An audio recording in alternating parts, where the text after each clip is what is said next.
Korang mesti pernah dengar pasal kes pembunuhan yang dibuat oleh pembunuh, rogol ataupun sesama sendiri kerana mengalami emosi ataupun diugut.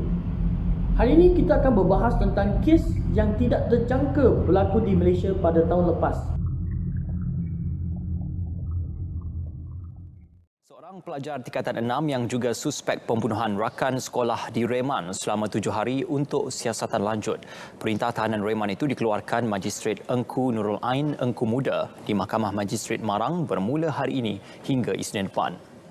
Penahanan suspek yang berusia 19 tahun itu bagi membolehkan siasatan lanjut dilakukan mengikut Seksyen 302 Kanun Keseksaan kerana membunuh. Terdahulu suspek yang memakai baju lokap berwarna ungu tiba di perkarangan mahkamah kira-kira pukul 10.10 pagi tadi. Pada Ahad, seorang remaja perempuan berusia 19 tahun ditemui mati dipercayai dibunuh di kampung Lubuk Batu, Hulu Terengganu. Mangsa Siti Nur Suria Ismail dipercayai dibunuh dengan beberapa kesan tikaman, dipercayai senjata tajam di beberapa bahagian badan termasuk putus pergelangan tangan kiri.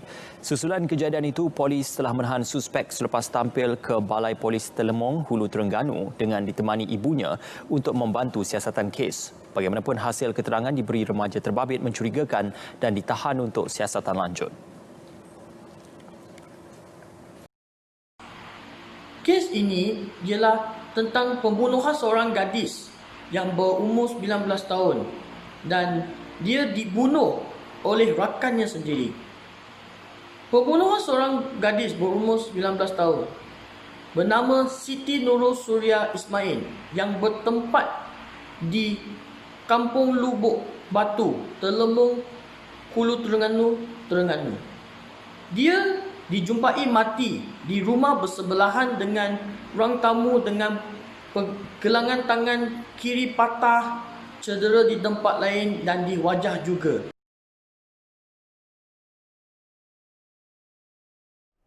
Dalam kejadian jam 2.30 petang pada hari kejadian tersebut, mangsa telah ditemui tertiarap di ruang tamu rumah oleh adik mangsa sendiri yang baru pulang dari sekolah.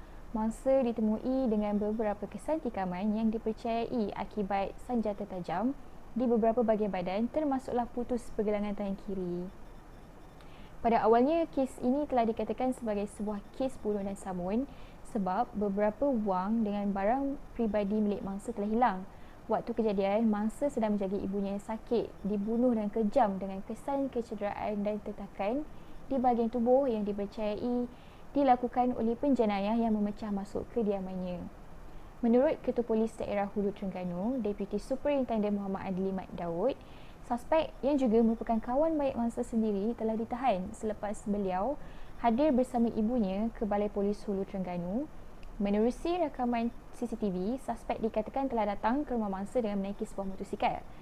Dia menceritakan pada mulanya dia hanya pergi rumah mangsa sekadar untuk bersembang dan waktu mereka sedang bersembang itu, suspek telah mendakwa Siti Nur Suria telah merendah-rendahkan dirinya terutama sekali tentang status ekonomi keluarga dan rupa parasnya.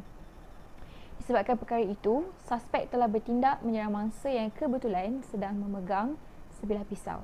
Bagi menutup perbuatannya, suspek telah mengambil wang tunai dan telefon bimbit milik Siti Nur Suria. Bagi mencipta plot, kononnya insiden ini bermotifkan samun sebelum suspek melarikan diri dengan sebuah motosikal. Untuk rekod, kes ini telah diklasifikasikan sebagai bunuh dan bukan samun dan bunuh, malah suspek kini juga telah ditahan untuk siasatan mengikut Seksyen 302 Kanun Keseksaan kerana telah membunuh. Okay. Punca-punca ni saya ambil daripada petikan akhbar dan respon-respon rakyat Malaysia terhadap kes ni, terhadap kes yang tragis ni. Okey. Punca yang pertama adalah disebabkan oleh ketidakpuasan hati suspek terhadap mangsa. Suspek ni dikatakan telah disindir dan diejek oleh mangsa. So jadi perselisihan faham antara mereka telah menyebabkan suspek ni bertindak agresif dengan telah membunuh mangsa menggunakan pisau pemotong sayur. Seterusnya, faktor yang kedua adalah disebabkan oleh dikatakan suspek telah datang ke rumah mangsa untuk meminjam wang tetapi tidak diberi oleh mangsa. Daripada ayah mangsa, ayah Siti Nursyati berkata suspek sudah lama tidak berkunjung ke rumah. Tetapi pada pagi kejadian, suspek telah berkunjung ke rumah untuk menemui Siti Nursyati.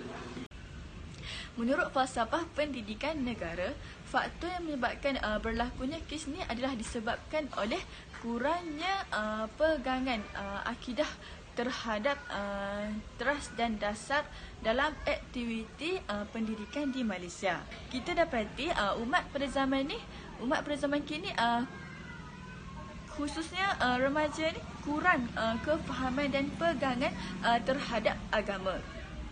Okey, kekurangan ini telah menyebabkan manusia ni hilang arah dan akan bertindak sesuka hati seperti tiada ikatan dan panduan dalam kehidupan mereka.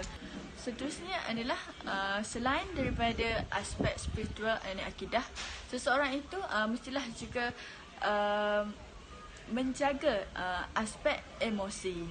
Ini kerana antara faktor berlakunya kes pembunuhan itu disebabkan oleh ketidakupayaan ataupun ketidakbolehan seseorang itu untuk mengawal emosi apabila berhadapan dengan situasi-situasi tertentu. Menurut elemen falsafah pendidikan kebangsaan adalah untuk melahirkan insan yang dapat mencapai keseimbangan diri dari segi rohani, jasmani serta intelektual.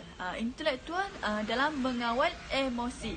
Bahagian isu pendekatan. Isu pendekatan ini lebih difahami dengan bahasa mudahnya ialah cara mengatasi.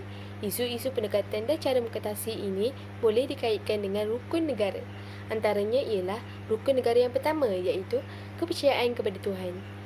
Setiap kaum pasti ada agama masing-masing dan saya yakin setiap agama menuntut untuk melakukan kebaikan dan mengelakkan daripada keburukan.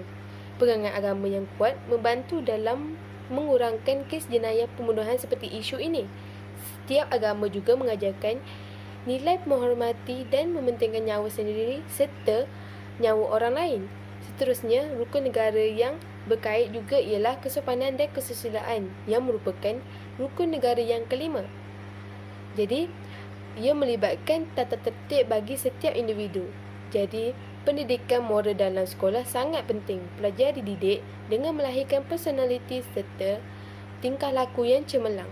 Pelajar-pelajar perlu diajar dan didedahkan bahawa setiap masalah pasti ada jalan penyelesaian yang terbaik tanpa menggunakan kekerasan dan keganasan.